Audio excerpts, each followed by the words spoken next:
Figuring we're really hoping one of us would show up in like a high school unitard with the whole headgear and just go, "This isn't wrestling. This isn't wrestling. This is wrestling." I could have swung that. I think growing up, I think it's just kind of what everybody was into. I had my bashing buddies, and That was complete opposite for me. I was like the black sheep for liking wrestling. really, Yeah, and down in Jeff County, nobody gave a crap. Nobody liked it. You had Cody as a cousin, so like. I got him into it by beating Oh, really? the crap out of him enough. He eventually was like, "Hey, I better watch this so I can learn how to do something." And he got hurt Right. even worse. right? I can't tell you how many times I broke that kid's nose Hmm. on accident. Every single time has been on accident. I think I broke it at least 4 times. Has he ever not deserved it though? Yes. Oh. Yes, the last time I did it. And that was the last time I did it was the time I realized like he was an adult. And it was because I was a senior in high school. He was an adult. Yeah, because he grew I up just like, broke a grown man's nose. well, you know, the little brother, you hurt him and then they start crying and you're like, "Stop crying, I didn't mean to hurt you," or "You're fine." Yeah, basically. Well, every time I broke his nose, he cried, and I do that, and it's like, "Well, your nose is broken, but you know, don't be a girl. You'll be Right. okay." All right. And the last time we were playing kickball, and he just caught the ball after I kicked it. That was the only thing. Right. And it pissed me off. And I chased him around the field just goofing off, and I went to put him in a sleeper hold and whipped on his chin and caught his nose. And so, I don't remember why, but I went like that, like the turn, and just broke his Snapped it. nose. He just got up. He's like, "I think you broke it." I was like, I think you're right. It's over here. I'm going to walk you to the nurse, Fair. buddy. Okay, well, I definitely want that in, so I'm gonna figure like go ahead and start. All right. Well, we're Is it recording? yeah, because I think I pressed record on it, and I want to make sure because that's a She said, Oh, did you really? yeah. Peter, keep that in. Keep that in. Keep that in, Peter. I don't know you, but keep it in. I met you once. It's Timmy's little brother. He's cooler than Tim. You looked better than He's Tim, he's too. pretty much cooler than everybody here, but you actually have a house, so I guess you edge him out. You have a kick-ass house too. You enjoy your house. It's very nice. Thank you. I win, Peter. Dick. Screw you, you 16-year-old. He's currently drawing dicks all over your face. Peter, what would your mother think? I just have that image that time we were hanging out at Tim's. We were watching Mystery Team. And his dad comes walking in, and there's this part where the guy's talking about, like, I don't know, don't suck their dicks. You're the guy who likes milk in his ass. And Tim's dad comes walking into the room and goes, Tim, and Tim freaks out. He's Oh, like, Dad, no! Oh, Dad, no! And he like gets up to try to mute the TV, and he's like freaking out. And his dad's like, "No, Tim, it's okay. It's okay. It's okay, Tim. We'll talk about this later." You should be ashamed. I don't want you hanging out with those guys anymore, Jim. Bad influence. 5 years later. So I mean, are we recording? Are we? It's recording, but I guess we're still waiting. Steve, shut up! We're just I thought you guys were wanting to eat and then record, so I don't really care. I'm not in charge. Yeah, I mean, we're the guests here. Yeah. You're supposed to, give us direction. Yeah. You guys suck. Terrible. Peter, keep this in. You're like Bill and Ted before they got good. Before they got George Carlin. You know? Yeah, before George Carlin blowing up amplifiers in the garage. So who does that make you two? George Carlin. Right. yeah. I'm George Carlin, and I'll go with, who was the whack? Oh, Death. Death. That works. It's fine with me. Whatever. You suck at board games. But and we Melvin you. But I'm really pasty, and I can play the hell out of the bass. Excellent! Alright. So we just ready then? Yeah, let's just go ahead and start. So, welcome to the Desperately Trying to Communicate podcast. I'm Matt Reed. I'm Matt Simon. And today we have a couple of special guests. Drew, my brother. And Drew, my not brother. And today we're talking about WrestleMania. And wrestling in general is our wrestling special. So I guess let's start by talking about how we all got into wrestling, except for Matt Simon because he's lame and he didn't watch wrestling as a kid. I was sheltered. Yeah. Start with Drew. Rock, paper, scissors. You go ahead. Getting into wrestling, I mean, growing up early 90s and everything else, I started out watching Monday Night Raw when it first debuted, and it was just in a hall, you know, and you had Hulk Hogan pre-WCW and NWO and all that. Now, was this before, or was this like before his infamous rivalry with, God, I said his name on the way over here. Macho Man and all Yeah, that. Macho Man. I mean, it all kind of came in a little after, because once Raw kind of started to go, and they started to do it live, you kind of started to see him decline. You know, you had the Warrior at the tail end, but you also started to see the emergence of Bret the Hitman Hart, Shawn Michaels becoming Shawn Michaels. You know, it was, BK. right, but it was before the DX and the Attitude Era. I mean, this was literally like in a union hall almost, but bigger. You know. Yeah. And you know, I watched it into that, and I was a huge Hogan fan. Like most early kids, you know, I had my bashing buddies, the Ultimate Warrior, I had Hogan. You know, then as I started to get older and things started to switch into the Attitude Era, and you see Stone Cold Steve Austin, he's flipping everybody off, and you know, there's Undertaker, and you know, there's just so much. There was so much, you know, like what am I watching? This is crazy. You got these guys coming out telling everybody to suck it, and you're just like, you know, what the hell's going on? Fosters the rebellious. It did. It really, you know, mentality. right. Yeah. And you know, trying to fight bedtime and everything else since I was in elementary school and junior high, and you know, you're watching Stone Cold flipping everybody off, and The Rock telling you what he's cooking, and then a night later you're watching Eric Cartman telling you to respect his authority when that first came out. You know, so Monday Night Raw and South Park pretty much sums up the 90s. right, and Early 90s. it just stuck with me. You know, I've never let it go. You know, I still have the network, and I still get on there and watch stuff from then, stuff from now, and it's all just kind of stuck with me. All right. What about you, Drew? Oh, it started out as a family thing. Dad was into it, cousins were into it. I don't remember really being that into it until I saw Shawn Michaels, and I just fell in love with that man in a completely heterosexual way at 6 years old. At 6 years old. No homo. No homo. Heterosexual life, he is a beautiful man, though. I mean, still at his age. Yeah. Right. It's the hair. It is. The beard. But I didn't fall in love with wrestling so much until they took me and my brother. We ended up going a lot. And I've got a picture of me dressed up as Shawn Michaels, my brother dressed up as The Undertaker, and I'm in the tight red pants, and I think my mom cut off one of her old bras and gave it to me as a vest. It had hearts on it and everything. That's awesome. And my mom was taking pictures before she went, and she said, "Do a pose." So I did the Shawn Michaels pose, and Tony did the Undertaker pose. Peter, show that picture. Yeah. That's a good looking picture right there. Well, that's actually not the picture, because the only one I could find was after my dad said, "Do a move." And I said, "Okay, I'm 5'6". He goes, "Sweet Chin Music." It's like, "Yeah, Shawn Michaels." I was like, "I'm going to get this." I could only get my foot about this high. Kicked my brother square in the testicles. And that picture's actually right as he caught my foot, and his face is going where I kicked him in the testicles. Thus began a long and illustrious career of Drew kicking people in the nards. That's very true.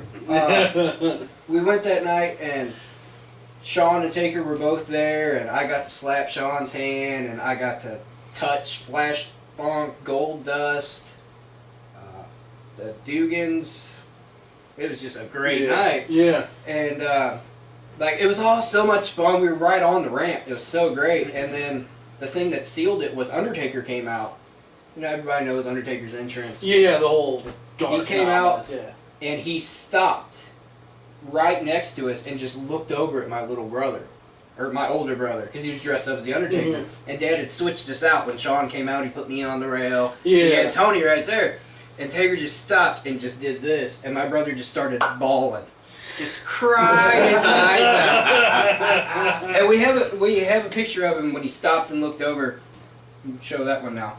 Yeah, throw that one up there. Jesus, he's terrifying. And he pulled my brother over and he set me next to him, and I was dressed as Shawn Michaels, and I'm pretty sure that's who he was wrestling that night. Oh, no. And he kind of almost half smirked at me and went back down finished his entrance, and that just sealed it for me, just that moment, Yeah. that connection with him. Yeah. Is there, like, footage of that somewhere? I don't... Like, maybe from, like, the WWE itself? Or? I don't think so, because I'm pretty sure that was kind of a house show kind of a deal. Oh, okay, fair enough. Yeah. An interesting note, I was also at Bad Blood in '98 for the first Hell in a Cell match between Undertaker and Shawn Michaels. And Kane debuted that night. Yeah. And that, because, again, Taker and Shawn against each other in the cell, me and my brother just loved it until Kane came out and that fire, and it was all dark, and they did the explosions, and my brother cried again. Sensing heaven. And it was just, we fell in love with it, and we've both been following it ever since. Yeah. And it's still become this family thing with you, like, because like I've known you to just like be like, sorry guys, can't hang out tonight. I gotta go watch wrestling with my dad. Like this is something that you guys bond pretty tight on. Yeah, that's pretty much the glue that holds us together sometimes. Violence. Violence is the glue that holds Grown the men society in to- tights beating each other senseless. It's like any other sport. Yeah, It's fine. essentially. Yeah. I mean, It's the same thing. We played football for 10 years. Yeah. We wore spandex. It's fine. Yeah. Don't make it weird. I still wear spandex, and I haven't played football in 6 years. It feels good against your skin. Yeah. Oh, yes. Keeps from chafing. It's support. Right. Yeah. all right, Matt. What about you? I assume it's very much the same way that your brother got it. Got into wrestling. For me, it was more along the lines of I pretty much had to get into it because if Self-defense. It was self-defense. If I wasn't watching wrestling, I wasn't learning how to do all the maneuvers to get out of the sharpshooters or the walls of Jericho's or the figure 4 leg locks. For reference here, Those Matt walls will Matt get Reed's a big kid. No questions about that. He can push. He can throw his weight around. But my brother makes me Drew's a look fucking like a monster. spider Okay? monkey. He's a big kid. And it makes me sincerely glad that I never played football against him. I played football against him. I still have some of the scars to prove it. I'm pretty sure I would have had a broken bone or two for going up against this guy. I'm just glad I hit a played little down in harder. Jeff County. I had to deal with nobody your time. Yes. Other Drew was also probably still meaning that you suffer from. I mean, I don't think you suffer from short man syndrome, but you use it. Oh, I used it. Yep. You have to when you're this tall. You gotta use that. Absolutely. Play as I dirty was- as you can. You know, I always found the smallest guys were always the ones that were the most Right. willing to sacrifice their bodies to just lay a person out. Like they would just Plus they can just like get the momentum going faster. I low feel. center of gravity. Exactly. Right. But I spent most of my time, like most little brothers, playing as Luigi and getting beaten up by him And wrestling games. in too. wrestling games. Yeah. You're always the worst tag partner. You know, I mean, it's kind of a fact. I would always end up like falling off the side of the ring, and I couldn't figure out how to get my guy back up to tag in, and Right. Andrew's like in there getting beat up, and I'm like, I can't get in the ring. Press square, damn it! Always wanted to play like the worst character. You're like, why do you want to be Gold Dust? This is ridiculous. Because he's weird. You know, he grew up and he loved X-Pac. All about X-Pac. God. So every match we'd have to have, he was freaking X-Pac. And you're just like, God, he can't do anything but the Bronco Buster, and you don't even know how to do it. Oh, yeah. How dare you compare yourself to Luigi? When he's actually useful. Always second player. Always second player. But no, I will say though, I mean, I always thought the guys like I liked the weird stuff and the guys that were really crazy and energetic and did all the, hands down, my favorite wrestler of all time was the Ultimate Warrior.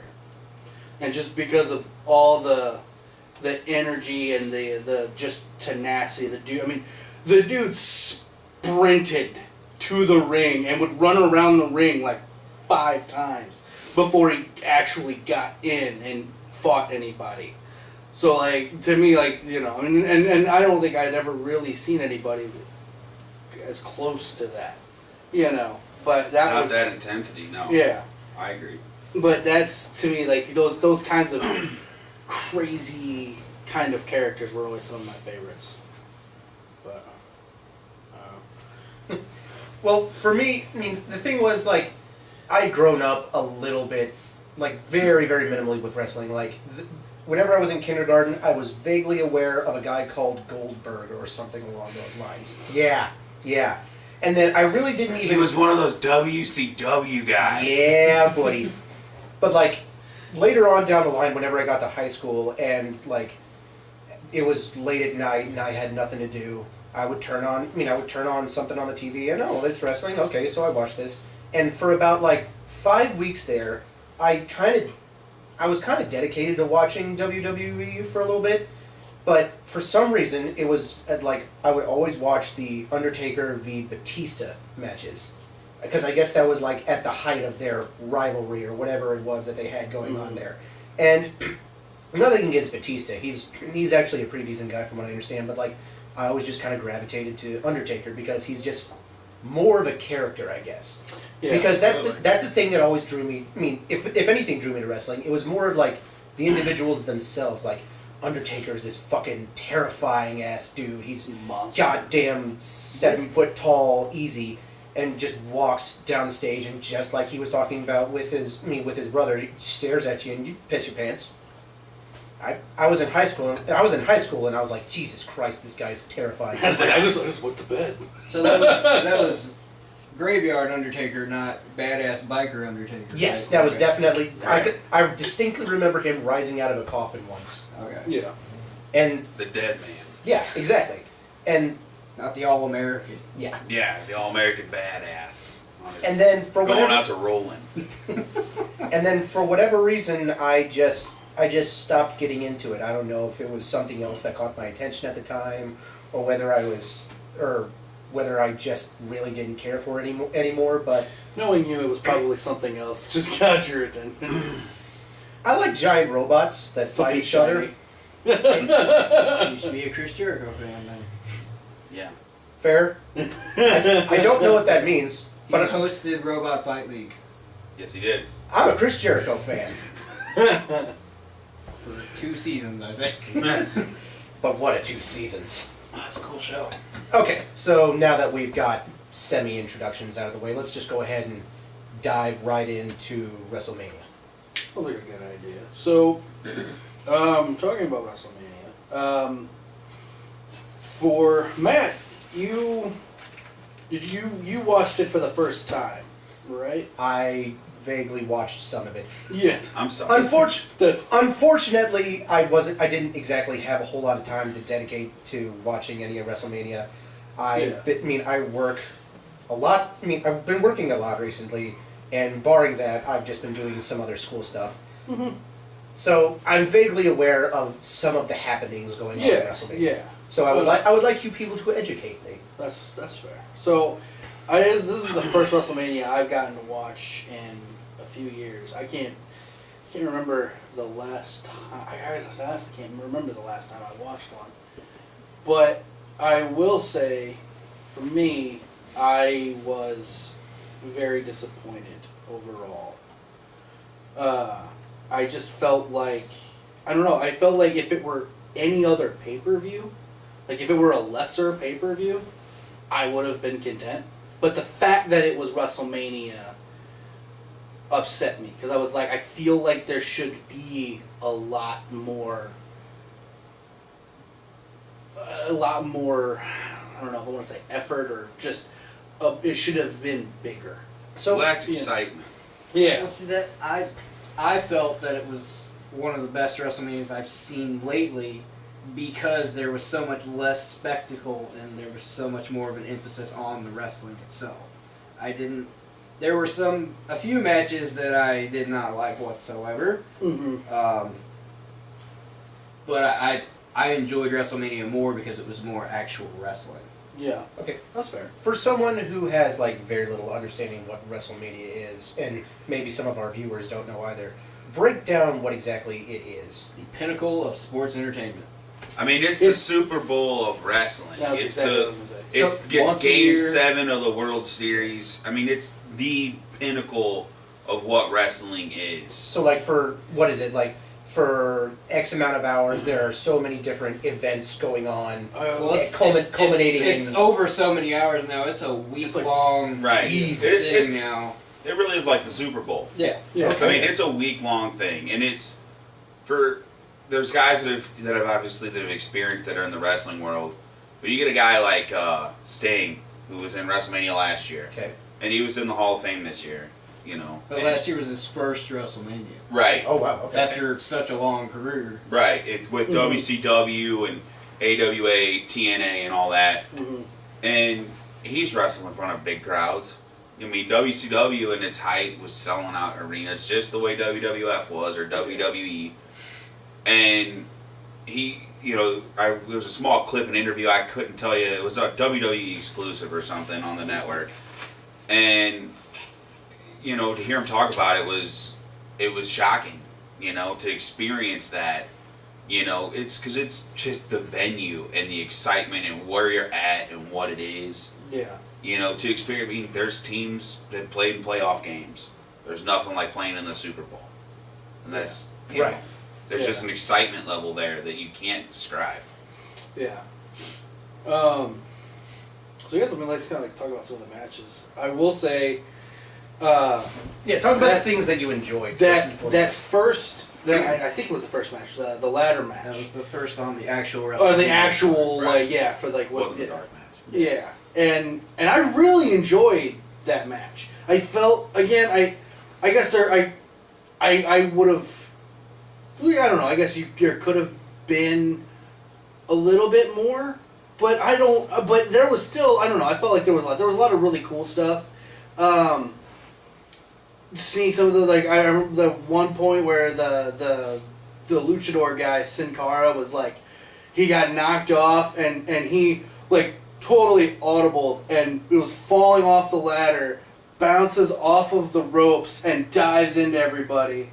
I thought that was pretty cool, the way he was able to just, counter like that. And then there was I think it was this Sami Zayn guy. Yeah. Was he knocks everybody down, sees somebody else on the other side of the ring, and he ran around and dove over through the turnbuckles and knocked somebody else like a flying headbutt. And I was like, holy crap, that was awesome. But that was, I think that was probably my second favorite, maybe favorite match of the whole night, was the ladder match. The other one? The other one, which I probably will get crap for, but I did enjoy it, was the Hell in a Cell match with Shane and Taker. I really, I wish I didn't I don't know. I guess I didn't know a whole lot of the backstory going into it. They do the little promo beforehand, so I understood that it was all supposed to be Shane gets control of Raw if he wins and all that kind of stuff. But just to see, for me, just to see Taker in his match, in the Hell in the Cell, in his thing, in his element, I really wish Shane would have landed that dive off of the cage. But the fact that he missed it and he hit the table and Taker rolled off, I don't know. I don't know. All right, that pissed me off. That match, I was livid after that match, and it had nothing to do with the finish. Had nothing to do with Taker winning. Nothing. It was the fact that they allowed him to jump off of there. Grew up watching Shane. Jumped off the Tron. He's jumped off everything. Mm-hmm. He was not afraid to do anything. If he had an idea to do it, he'd do it. Absolutely. Nothing scared him. He's in his 40s now. He's got kids, all that. And even though there was a pad under the table, Yeah. you go back and look, you can see Oh, it. yeah. I went back and looked, but it pissed me off that anybody would say, yeah, go for it, and let him take that dive. Yeah. With his kids and his mom sitting there watching, anything could have went wrong. I don't think he had anything to prove by doing it. I think they could have finished it a different way. Yeah. I agree with you to an extent. You know, I mean, yeah, you look at it like that, but I also look at some of these other guys that in the same situation they do stuff like that. I mean, you look at the shit that Foley did. You know, the tombstones through the cell, and you know, and like you said, Shane's done that shit before. I mean, I want to say it was SummerSlam. I could be wrong. Where he had the match against Kurt Angle, and Kurt Angle went to do the belly to back suplex through the glass of the Titantron. Didn't break. And he didn't break. He told him to do it twice. Right. He's going to do it again. Yeah, Angle said, Shane said it was an interview with Angle and him, and Angle's talking about it. He said, Shane rolls over and tells me to get my ass up and do it again and break the fucking glass. Mm-hmm. And he picks him up and launches his ass through the glass again. Way harder. Way the harder. first time he Shattered. lands on his Yeah, head. he Right. did it and then just slid down and dropped on the back of his neck. Right. And you thought that, I mean, I thought he broke his neck. Yeah, it was a bad spot, but Shane won't quit. And I love that about him because he defines a lot of what those guys are, those high flyers that'll do anything. Some of the matches you look at like the Hardy Boys and shit. Yeah. Not for one instance would that have shocked me if Jeff Hardy was on top of that Hell in a Cell. And hell, I think he did something like that off of a regular cage where he did a swanton onto a table. Probably off that 40-footer. Yeah. Yeah. And it amazes you that, that they do it. I definitely see what you're saying. To see his kids there, to see him do it, it's what the hell Shane have to prove. You get it, but at the same time, I think Shane looks at it as, and this is kind of off topic, but to me, WWE doesn't have the best product right now. So some of the guys, I think, are faltering, and you need that wow factor, and you have somebody like him that has the nuts to do it.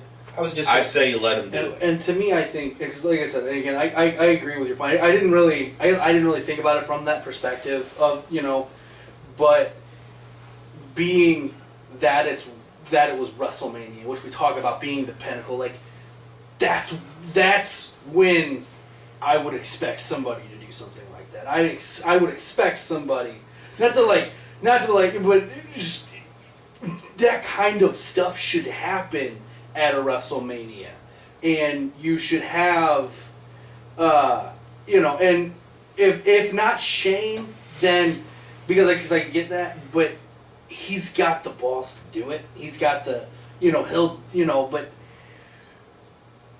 I don't know. I feel like that was, like I said, it was It was a good factor. it was a wow factor, which should have happened, and I never for a second thought like. I mean, again, anything could still happen, but I didn't for a second think like there was probably something there to help cushion the fall or something Right. But I mean, I don't know. I don't know if anybody. Do you have anything else to? Cause I want to segue this too because I want to say I have the opposite. Well, before you get into that, like. You do have to take into consideration, just like Drew was saying earlier. A lot of these guys are getting older. Well, that's part us of the three problem with them having their product. Right. Like us three were talking about. Undertaker's like 50. He's close. He's 50-ish, somewhere up there. He's getting on in years, and then there are people like I know they've trained. They've trained to the utmost ability to be able to take these hits to make it look real, but at the same time, protect themselves. Right. But they're getting on in years, and you gotta wonder if something is gonna give at some point. It does. Well, and I'm just talking about this WrestleMania, and I know that Drew had said it was one of his, more favorite WrestleManias. I'll be honest. In recent years. Well, I get you. But to be honest with you, the last few years that I've watched it, I was pretty disappointed in this one. And reason being is I felt like some of the bookings of these matches was terrible. I thought the Dean Ambrose versus Brock Lesnar wasn't even believable. See, that's okay. That was what awful. Brock Lesnar has been billed as such a effing tank that only a guy like Triple H or John Cena, some badass that has been there and has beat their ass before, is going to beat him.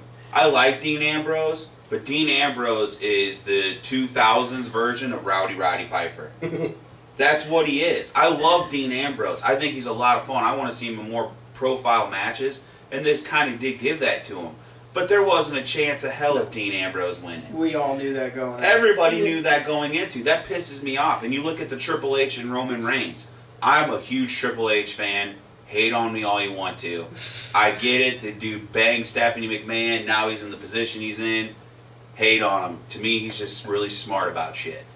But he knows how to wrestle a match. He knows how to choreograph it. It's stuff he learned because of the guys like Shawn Michaels that he's wrestled, and Ric Flair, and Bret Hart, and the Ultimate Warrior. The dude has wrestled so many different people.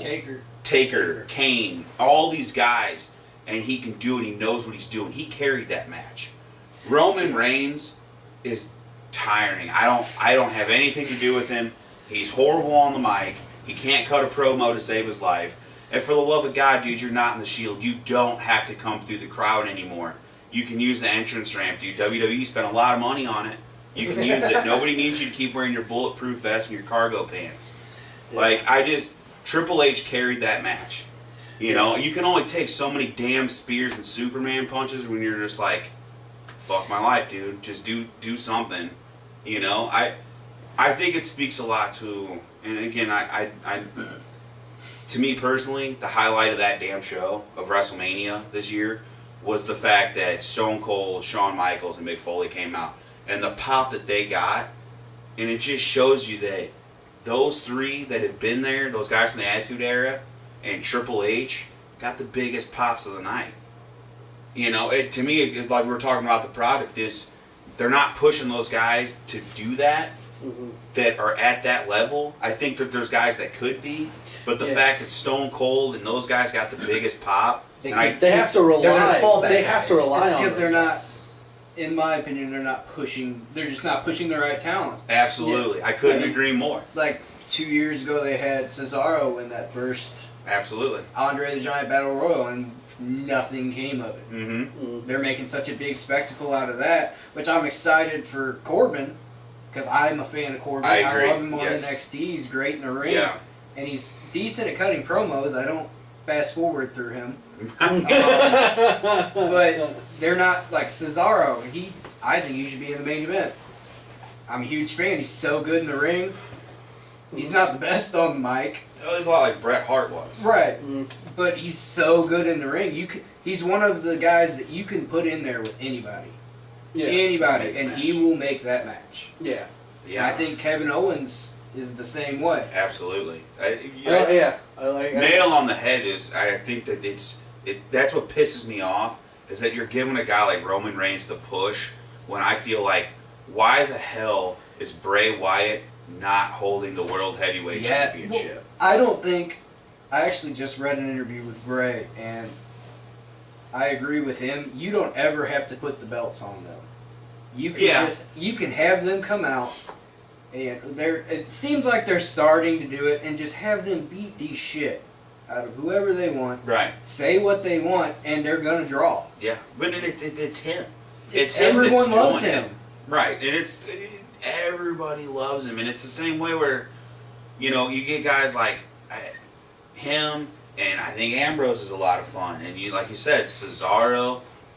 Ziggler, I'm kind of back and forth on because he's just a second-rate HBK. I think they killed him, though. They had such a great build-up with Dolph, with Edge, and then they just dropped him right back down to mid-card, and they did nothing. Left him. They had him as champion. It was an amazing run he had with him, and they just dropped him back down and said, "You're going to be here forever," and left him there. It makes it pointless to watch at some point because you know he's never going to get that push. He's going to be Zack Ryder. So do you think like the WWE is just kind of like scared of letting go some of these big name guys like Triple H and Taker, and they're not sure if these younger guys are going to make money, or do you honestly think that they think that they're just not ready to step up to Those bigger guys are a guaranteed draw. Exactly. At any time, if you say Mick Foley's going to be somewhere, it's going to sell out, and you guaranteed draw. And well, the thing that like John Cena's the same way, and I'm not a John Cena fan, other than basically I'm just not a fan of his ring work. That's it. Right. I like him on the mic. I can't say anything about his humanitarian work. Amazing there. Yeah. He puts asses in the seats. Yeah, Kids but love him. they're trying. To me, it seems like they're trying to do that same but formula. They can't see it. They're trying to do that same formula with Roman Reigns, where he comes out, he gets his ass beat, he does the same 5 moves, and he wins. Right. And it's just not working for me. Yeah. But to me, like, I think there's a fundamental difference between John Cena and somebody like Roman Reigns. And like I said, I've been trying to watch some more just to kind of get in, to get back into it. But from what I have seen of Roman Reigns so far, he's just too dark. He's too much of a I don't know, like, he's an anti-hero in a way. And I think that a lot of the biggest thing for John Cena is he's colorful and he's bright, and that's why.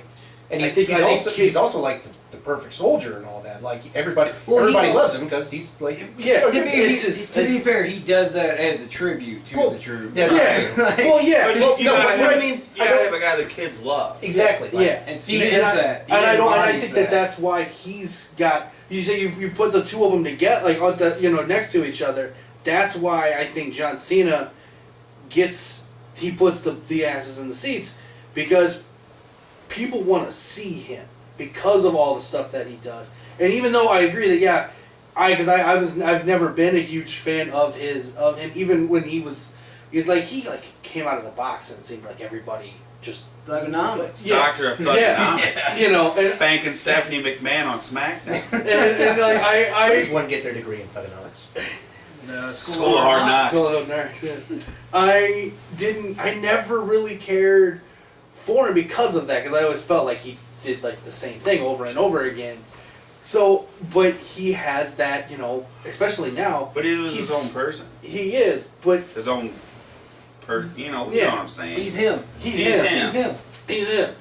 Roman Reigns he hasn't left the Shield. I don't think. Yeah, you can't like him. It's hard to like him. The babyface run with Reigns, which is he was a good guy, like just straight up good guy, and they did the same thing as a complete heel with Batista a few years ago.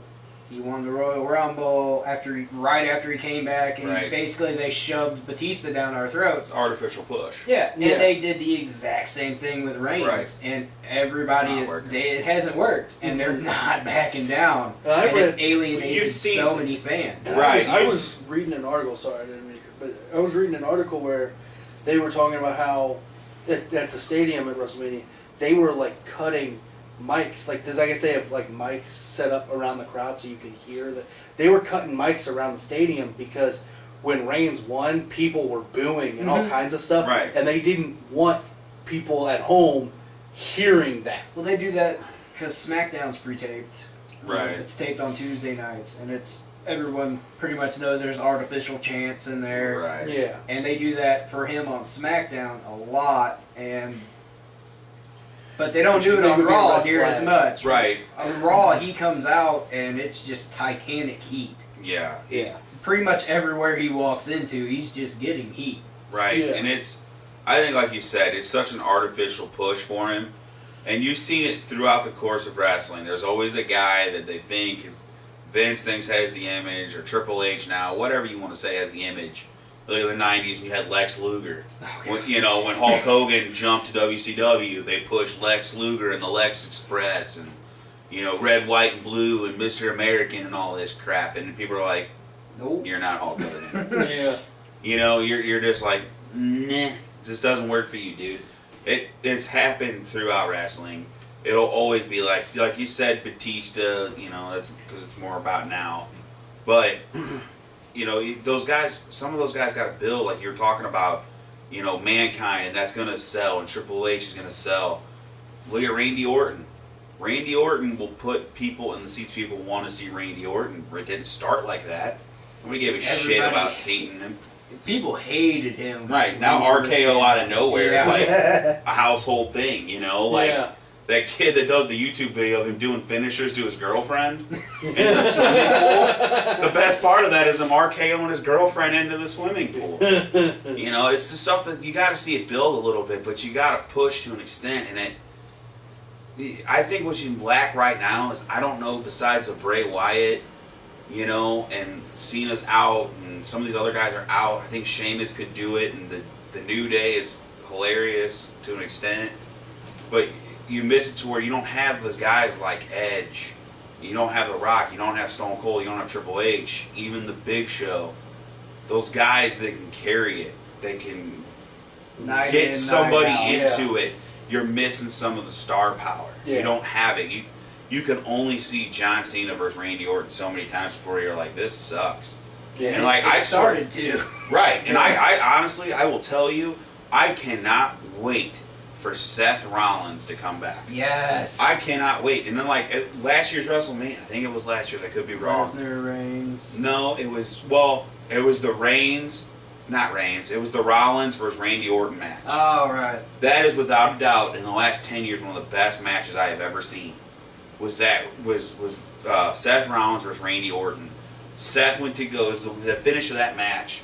Seth went to go do that curb stomp off the top of his head, came off the rope, went to stomp on Randy Orton, and he stood up and like sprung him into the air, and Orton jumped up and did this super RKO thing, and it just watching them work together was awesome. Yeah. Seth Rollins is the best freaking heel, and I see him coming back as a babyface because I think they're going to go Reigns as a heel because people hate him. Yeah. I think that's the only option they really have to salvage Reigns at this point. Right, and I Yeah. think you use Rollins as a face, which I think will work for right now because people want him back. They want to see him. They did the Slammies and shit, and he came out to give an award, Biggest and pop people of the were night. begging for him Yeah. because the dude knows how to talk. He can put on a match. He knows how to choreograph it. Everything. I can't wait. I think that's the best thing they have going for him right now. Next year's WrestleMania, if you want to really sell me on it and be excited, because I wasn't excited this year, let me see Bray Wyatt versus Seth Rollins for the belt. I want to see that match. I would love to see that match. Hell, even Seth Rollins versus Kevin Owens.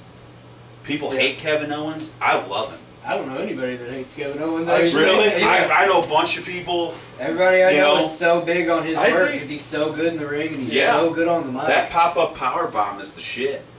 I also, I mean, I don't know. I always thought, from what I've seen thus far, and what he's definitely been one of the people that I want to see lately. Has been like, what all my watching has been to see, guys. I think he's pretty cool. Yeah.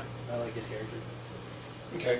For someone who, like myself, who's not necessarily into wrestling but wouldn't mind getting into it again, what exactly am I looking for like a person to watch? Like NXT.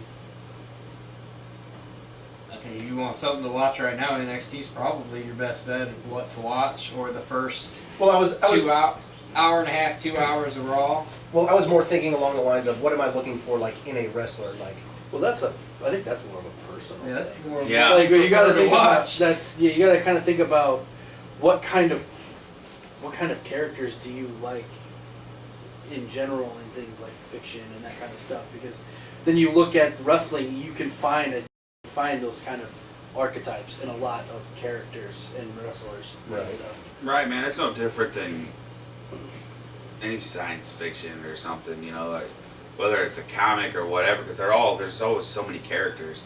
Mm. It's just what do you relate to the most? Like you like The Undertaker, you were talking about him and Batista. I think you would enjoy watching some of what Bray Wyatt does because it's creepy. It's like He's the new it's- monster. Yeah. Right. You know, he's just very Undertaker meets Deliverance. Essentially. absolutely. And I'll tell you right now, Comes out playing a banjo. Ding ding ding ding ding ding ding. I'd buy it. I'd watch. it wouldn't surprise Yeah. me. But I'm telling you right now, you Love want to that. just to see, and I don't know when the hell he'll do it, but even if you got on YouTube, just to watch one of his promos that he does, one of his videos, Right. it's chilling almost, man. It's amazing what he does, how he talks, the way he sucks you in. It's unbelievable. The power that man has with a microphone. It's So, second so to like none. that's what you're saying. Like it's one of the important things that you keep on saying, and this is going throughout the entire podcast. Like they have to be not only good on choreograph, but like good with a mic. Oh yeah. They have to have this attitude not only in the ring but off the ring to get people into it. right. You want to psych the fans. Yeah. You want people to. Exactly. You want them To want to to watch you. Yeah. Right. There's some times where you have wrestlers that are great, unbelievable in the ring, not that strong on the mic. They may have like one thing, like, and I know I brought him up before, but Bret Hart was always one of my favorites. Mm-hmm. You know, but Bret was always, you know, some of his lines was the excellence of execution. You know, he always said he was the best there is, the best there was, the best there ever will be. You watch him in the ring, and his matches were unbelievable. The shit that he could do. And he wasn't that strong on a mic. Nope. He wasn't. You know, you could watch it. It was pretty boring, but it was when he started to get heated and he'd start saying some of his lines that were key, people loved it. Like he mentioned Cesaro. Cesaro, I think, can be that guy. You just got to give Cesaro that right thing, that right push, just that one little tweak. Cesaro is going to take off. So there is a little bit of branding going on with each individual. Absolutely. Absolutely. There has to be. They evolve as time goes on. Triple H, I mean, When he first started, he was what? They all Piano go Man. change. Hunter The Hearst Grant- Helmsley. Yeah, he guy, He was you know? Doctor. Yeah. Yeah. He and was. Yeah. I think the best example of that on its own though is the New Day. Yeah. When they first came out, nobody really cared. Nobody liked them. Nothing. Right. I myself did not care. No. I did not like them, but their tireless work that they have put in, the matches they've put on, Yeah. even with they've had terrible opponents. I mean, No name people and stuff like that. The tag team's gone to shit. it has. They're trying to bring it back. I agree. They are But- trying to do that. Now I do not fast forward through New Day. If I see them on television, I sit there and I hang on to every word they say because it's entertaining. Right. I'm not gonna lie. As big of a Dragon Ball Z fan as I am, watching WrestleMania for the first time in years, and those guys come out of that freaking cereal box and they're in Saiyan armor. I was Yeah. like, the one dude was dressed like Vegeta. He's got the tail. I was like, oh my god! No shit. Did I just Yeah. see Dragon Ball I gotta Z check this on shit out. WrestleMania? Yeah. That was Kofi Kingston's idea. Was it really? I didn't know that. Kofi's big Peter, into put a that picture of that Well, shit they- up there. I want to take a look at that later. They actually have their own. I think it's a podcast. Yes. It's a video game podcast called Up Up Down Down. Really? It's intense to watch, and when they go to, I know Xavier went in Cape, but if they go to house shows, something like that, they went to a local game store that sells video games, and he went and hung out. Mm-hmm. That's On the cool. day of the house show, he Yeah. just went, hung out, signed autographs. Yeah. Huh. They're in a great thing right now. And unfortunately, you get stuff like that, those kind of stables or teams. It's That shit bound doesn't to- last yeah. forever. It's gonna split. But right now they're hot, and whether they're face or heel, whatever, you gotta enjoy what you're doing and enjoy what they're in right now because the shit always ends. Well, so It what always I, ends. What I love about them is they started out heel. Mm-hmm. They never really stopped being heel. Right. But everybody's behind them. Because it's so funny. It is. Nobody, You know, what is the cereal? Booty flakes? I'm, Booty-O's. Booty-O's. Booty-O's.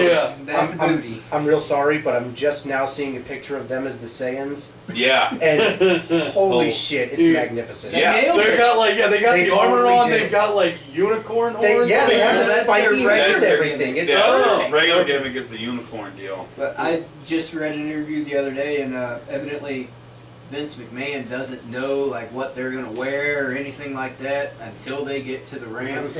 And usually they'll show up and look over, and he just kind of grins and gives them a thumbs up, and they walk out. And I thought that was pretty awesome that he's letting them do that. Yeah. Right. That they've developed it on their own, and it's I don't know if we can plug this or not, but on WWE Network there's this show called Table for Three, and they talk about that and talk about the beginning of the New Day and how much they were like, this isn't gonna work, and like this is gonna be stupid. But they kept at it and they kept pushing it. And we're like, this is gonna take off. It's gonna take off, and It did. finally it did. Yeah. But it was I think they are the most fun to watch. All right, currently putting them on my short list of people to check Yeah. out. I think they are the most fun to watch on weekly on WWE. yeah, Yeah. which is something that they need. Yeah. Okay. So I was. Way to finish that. Way to just drive that. Way to thought. drive that Yeah, point yeah. home, man. Good sentence. Claps for Matt. Right. That's for me. You suck. You can see the brotherly love going on Right. here. I don't know, Matt. You got anything? I think we pretty much covered everything. That was a solid. I think it was a solid podcast. I mean, we should probably talk about that whenever the podcast is actually over. Yeah. Right. From all of us here at Desperately Trying to Communicate podcast, I am Matt Simon. I'm Matt Reed. I'm Drew. I'm not his brother, Drew. And this has been the Desperately Trying to Communicate podcast. We'll see you guys next time. Bring us back. Check us out on Twitter, Facebook, YouTube. Pornhub. We're not on there yet. Yet. Same costumes? Same. Yeah. Same costumes. Good work, boys.